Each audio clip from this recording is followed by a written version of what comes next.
Жоопкер тарап сурооңуздар барбы? Суроо бар.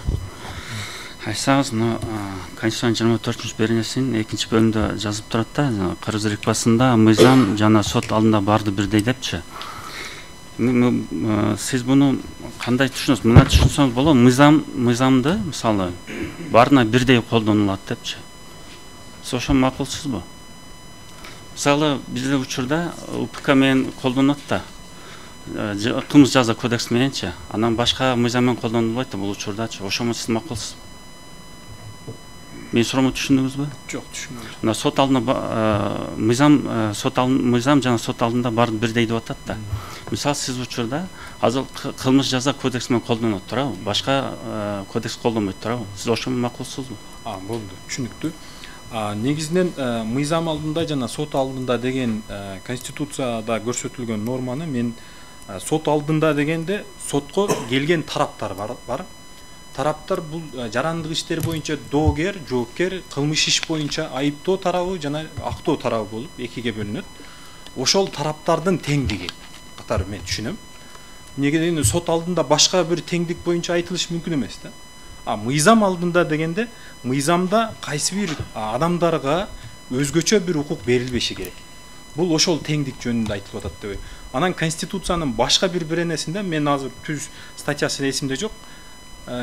Кайсы бир топко узурпация кылууга укук берилбейт деп көрсөтүлгөн да.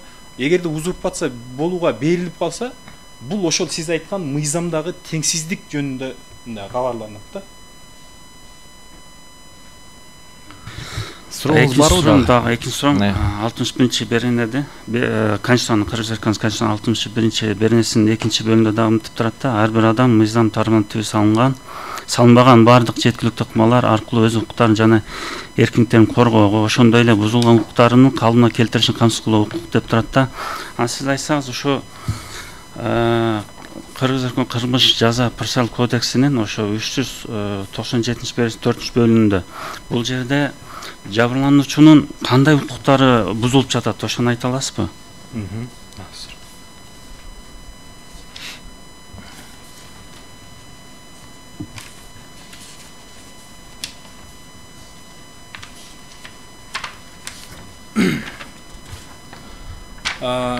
Үч жүз токсон жетинчи беренени жазык процессуалдык кодексинин 4-бөлүм.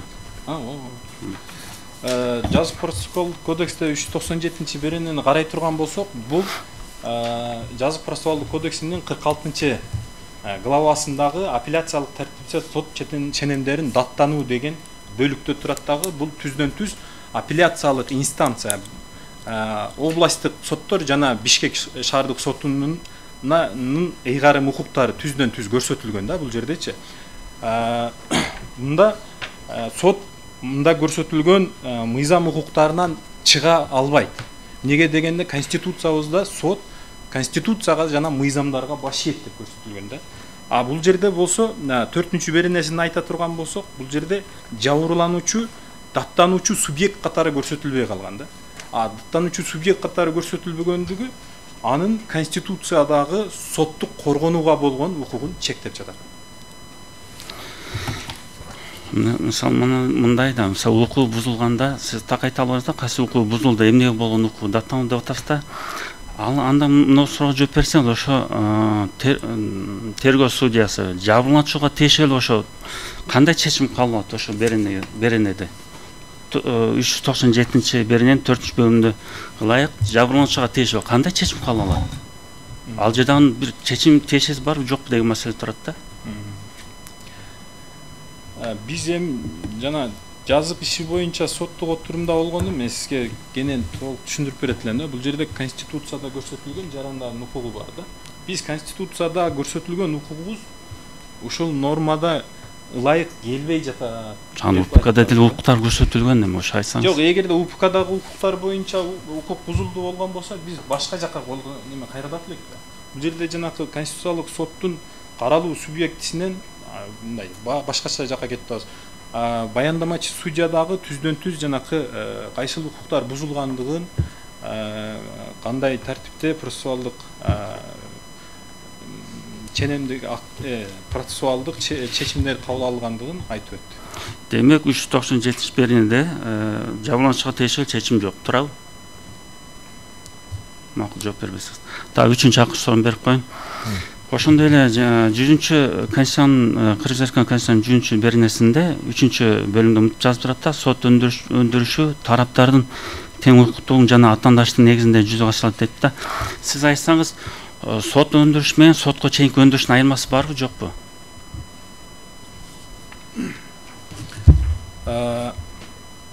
Конституцияда сотко чейинки өндүрүш деген түшүнүк жок. Неге дегенде сот өндүрүшү ошол сотко чейинки жана соттогу каралган процесстин баарын камтыйт. Бул боюнча Конституциялык палатанын бир топ чечимдеринде дагы ушундай көрсөтүлгөн. Андан кийин конституциялык эгерде сот деген болсо, сот деп анан сотко чейинки өндүрүш жөнүндө конституциялык сотто көрсөтүлгөн конституциябызда сотко чейинки өндүрүш көрсөтүлбөй калса, анда жазык процессуалдык кодексиндеги сотко чейинки өндүрүштү кантип бул жака алып келебиз? Аны кийин бересиз да. Просто тергөө судьясы бул ыйгарым укуктарында жазылган сотко чейинки өндүрүштү гана алып барат депчи. Ал тарапта конкретно сот өндүрүш деп турбайбы? Ошону айтканда сиз мага туура суроо берет окшойт дедим эле, башкача кетип калдыңыз. Негизинен теңдик маселесин да карай турган болсок, соттундачы мынал айыпталуучуга берилди укукчу. Анан ушул укук бул жака коюлбай калды да. Бул да бар, бул да жок. Мындай ачык көрүнө турган болсо, карасаңыз жок болот да. Ошого бул жака да коюлуш керек деп атам менчи. Айырмасы бар жок, ошону айтсаңыз. Мен сизге туура суроону бербедиңиз беле уже? Мирбек Самалович. Жок, сурооңузду тагыраак тактап туруп бериңизчи. Барбы сурооңуз дагы? Талайбек Жумалович, сизде суроо барбы? Жанагы Нажимидиновдун баш коргоо чарасын карап атканда сиз катыштыңыз да? Жок, мен катышкан жок. Катышкан жоксузбу? Мен жанагы баш коргоо чарасы каралып атканда тергөө судьясын алып келгенде, ошол айыпталуучу эле айыбы угузулган эмеспи, мен ошону тактайын дегем да. Конституциялык сот өндүрүштө фактылар каралбайт. Биз аны деген аныктабайбыз. Биз деген укук маселесин гана карайбыз. Ошол себептен суроолор дагы ошого жараша болуш керек. Дагы сурооңуз барбы? Жок, бул жабырлануучу тарапка ошого байланыштырып анан кийинки сөздү айтмакпыз да, ушул маселенин тегерегинде. Жакшы. Урматтуу судьялар, сурооңуздар барбы?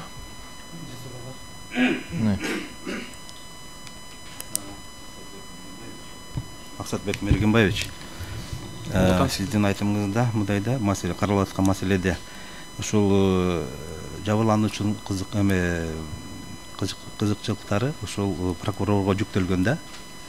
Анан сиз айтып атасыз, биздин үмүтүбүз, жабырлануучунун үмүтү, биздин үмүтүбүз ушул прокурор жагынан болгон иш аракеттерге акталбай калды депчи. Анан кийин ошондуктан баягы биздин жабырлануучунун жана укугу бузулду депчи. Бул жерде айтсаңыз, сиздин көз карашыңыз боюнча маселе эмнеде? Бул прокуратуранын өз милдеттерин так аткарбагандыктабы, же сиз айткандай коррупциялык элементтер аралашып кеткендигиби, же болбосо жабырлануучунун өзүнүн укугун так билбегендигиби, жактоочулардын ошол защитниктердин ошол өзүнүн жактап аткан адамына карата мындай керектүү маалыматтарды берип, укуктарын айтпай койгондугунанбы, же болбосо вообще тиги жабырлануучунун мыйзам билбегендигиненби? Ушунун себептерин бир чечим бере аласызбы сиздин көз карашыңызга? Негизинен жазык процессуалдык кодексинде ошол жана айткандай эле айыптоо тарабы жана актоо тарабы болот. Айыптоо тарабында прокурор, тергөөчү жана ошол жанакы жабырлануучу жана жабырлануучунун өкүлү деп келет. Өкүлү катары биз адвокаттар келебиз.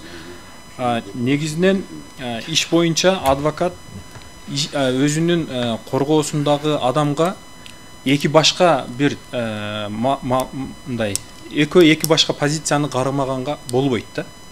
Бирок ошол эле учурда коргонуучу тарапта прокурор менен жабырлануучу ушул бир позицияда болуш керек деген маселе жок экен да. эгерде бир позицияда болгон болсо мен жабырлануучумун, менин укугум ал жерде мына мен чыгарган соттук актыга макул эмесмин, нааразымын оюмда. Негизинен бардык даттануулар алын оюнда нааразы болгон үчүн даттанат да. Ошон үчүн менин оюмда даттанууга керек мына десе, прокурор позициясынан чыга албаган учур болсо мыйзам боюнча, анда даттануу укугу реализация кылынат, умаление болбойт, келекеленбейт деп түшүнсөк болот эле да. Бул жерде прокурор кээ бир учурда процессуалдык келишимдерге келет. Ал кезде дагы жабырлануучуга жакпайт алчы. Негизинде процессуалдык келишимдин негизинде башка бир кылмыштарды ачышы мүмкүн, же болбосо мойнуна алып ишти эртерээк бүтүрүү боюнча маселе келиши мүмкүн. Бирок ал жакпайт. Ал жерде дагы жабырлануучу мындай катышпайт да. Бирок ошондой эле ушул учурларга байланыштуу кээ бир учурда мына азыркы биз көрсөтүп турган кезде жабырлануучунун өзүндө даттануу укугу болгондо бул маселе жаралбайт эле да. Эми негизинен мыйзам чыгарууда бул мүмкүн сөз түшүп калгандыр. Билбейм неге, себептерин билбейм. Мүмкүн ошо жабырлануучу жана анын өкүлү деген сөз түшүп калгандыр. Же кайсы бир маселемен ал боюнча эми жогорку кеңеш өзүнүн түшүндүрмөсүнө береттир. Бирок азыркы ушул 397-беренедеги апелляциялык даттануу укугу боюнча карай турган болсок, бир топ башка соттук ошо тергөө судьясы тарабынан чыгарыла турган соттук актарды даттанууга чектелип калган да. Бул жазык процессуалдык кодексинин 266-беренесиндеги бөгөт коюу чарасын колдонуу, өзгөртүү, ошондой эле бөгөт коюу чарасынын мөөнөтүн узартуу жөнүндө сот тергөө судьясы кабыл алган чечимде азыркы мисалы ошону даттанганга укуктары жок. Андан кийин тергөө жана атайын тергөө аракеттерин жүргүзүү өтүнүшүндө мисалы тергөө же атайын тергөө аракеттерин жүргүзүүдөн баш тартуу жөнүндө тергөө судьясынын токтому даттанууга жатпайт. Судья тергөө судьясынын тергөө аракеттерин жүргүзүү жөнүндө токтому апелляциялык тартипте даттанышы мүмкүн деп турат. Апелляциялык тартип жана мен сиздерге айткандай 46-главанын негизинде жүргүзүлөт. Бул дагы соттук акты жабырлануучу тарабынан даттанылбай калат да. Бир топ, бир эле бул эмес. Андан кийин жана жогоруда өзүмдүн сөзүмдө айтып өткөндөй тергөөчүгө, прокурордун аракетине, аракетсиздигине жана кабыл алган чечимдерине даттануу процесси, мындай процедурасы жазык процессуалдык кодексте көрсөтүлгөн. Анда ошол даттанууларды кароо тартиби көрсөтүлгөн. Мында дагы 131-беренесинде биринчи жана апелляциялык инстанциялардагы соттун өкүмү, аныктамасы жана токтомуна Максат Мергенбаевич, мен суроомдон чегинен чыгып кеттиңиздер. Мен мындай оюңузду мен дагы жок, мен сизге тагыраак берейин да суроону. Мындай да, биз карап аткан иш боюнча, мен түшүнүгүм боюнча, прокурор ушул жабырлануучунун көз карашына ылайыктуу, то есть кызыкчылыгына ылайыктуу баш коргоо чоросун сунуштаган, то есть камакка алуу жөнүндө, туурабы? Ооба. Туура, Туура. Ошондой сунуш менен киргизген. Анан тергөөчү судья аны канааттандырбай койгон. Туурабы? Келген материалдарга карап ал эмне себептен деп атам да эмес, сиз кыска эле жооп берсеңиз. Эмне себептен сиздин оюңуз боюнча ушул прокуратурага ошол прокурордун өкүлү эмне үчүн ошол маселени козгогон жок? Биринчиден ушуну сиз өз көз карашыңызга алтырып келип эмне айтып берсеңиз, сиз эме сот отурумуна катышпасаңыз да юрист катары эмне себептери бар бул жерде? Ушуну кыскача эле жооп берсеңиз. Себептери болушу мүмкүн да. Мисалы, ишинин нагрузкасы көп болушу мүмкүн. Анан сот кабыл алган чечимдин мындай перспективасын көрүп, бул сотто мисалы ушул эле күчүндө калат деген ойго келиш мүмкүн. Эми мен бир адамдын ою жөнүндө ой айта албайм да. Түшүнүктүү. Дагы суроолор барбы, урматтуу судья? Урматтуу сот, менде ошол жана токтолуп аткан маселелер боюнча бир аз толуктап келгизип койсоңуз. Жогоруда айтылгандай ошол жанакы ошо тергөөчүнүн, прокурордун иш аракеттерине даттануу дагы каралат. Мында дагы 131-беренесинде биринчи жана апелляциялык инстанцияда соттун өкүмү, аныктамасы жана токтомуна даттануу Кыргыз Республикасынын жазык процессуалдык кодексинин 46-беренесинин эрежелерине ылайык берилет деп атат. Мында дагы жабырлануучу ошол келтирилген мисалы сот тергөө судьясынын прокурордун аракетсиздигине жана чечимине келтирген даттана албайт деген чечимге келебиз да. Шектүүнү кармоонун мыйзамдуулугу жана негиздүүлүгүн текшерүүдө дагы ошол апелляциялык тартипте 5 күндүн ичинде даттануу мүмкүнчүлүгү бар, бирок ал дагы Кыргыз Республикасынын жазык процессуалдык кодексинин 46-беренесинин нормаларына ылайык ишке ашкандыгы үчүн бул дагы даттанулбай калат.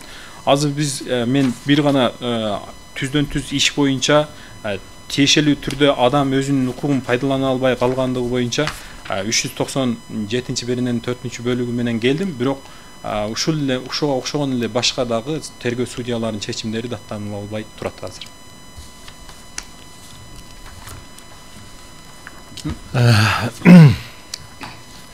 Менде бир суроо бар сизге, Максатбек мырза.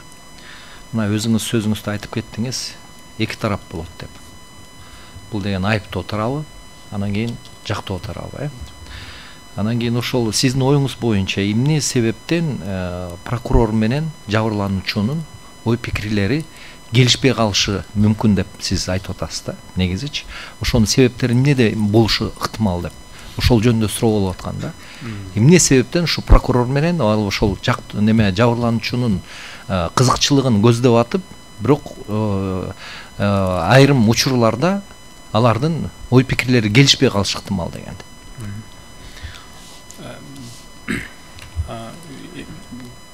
Менин оюмча прокурор мисалы башка кылмыштын ишиндай немесин ачам деген учурларда дагы укук тараптан түшүндүңүз да, мен суроону укук тараптан берип атам. Мындай неме эмес ба? Прокурордун немесине ылайык, анын баягы эмне максатты көздөйт мыйзам боюнча. Ошол жагынан карап көрсөк. Прокурор эмне себептер болушу ыктымал?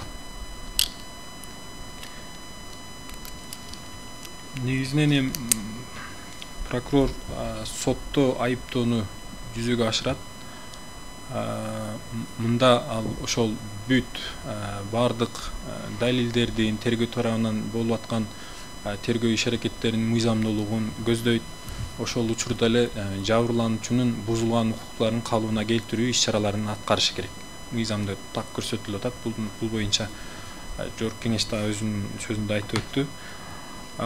Бирок жабырлануучу ага келтирилген зыяндын кесепетинен эмоциялдык абалы болушу мүмкүн. Мисалы адам өлүп атат. Анда мыйзамда көрсөтүлгөн эң чоң бир чек болсо дагы, чекти сот дайындаса дагы мүмкүн жабырлануучуга макул болбошу мүмкүн. Анын эмоциялдык абалы болушу мүмкүн. Анан кийин мисалы прокуратуранын иш аракеттеринде көбүнчө жанакы мындай бир топ иштер акталып атат, укуктук маселеде акталып атат, бирок ошону көзөмөл жүргүзгөн, ошого сотто айыптоо ишин жүргүзгөн прокурорлор боюнча эч кандай чара жок да. Мүмкүн прокурорлорго карата өздөрүнүн иштерин кынтыксыз аткарбагандыгына мындай чаралар аз болуп аткандыгы дагы себеп болушу мүмкүн. Түшүнүктүү. Рахмат, отуруңуз.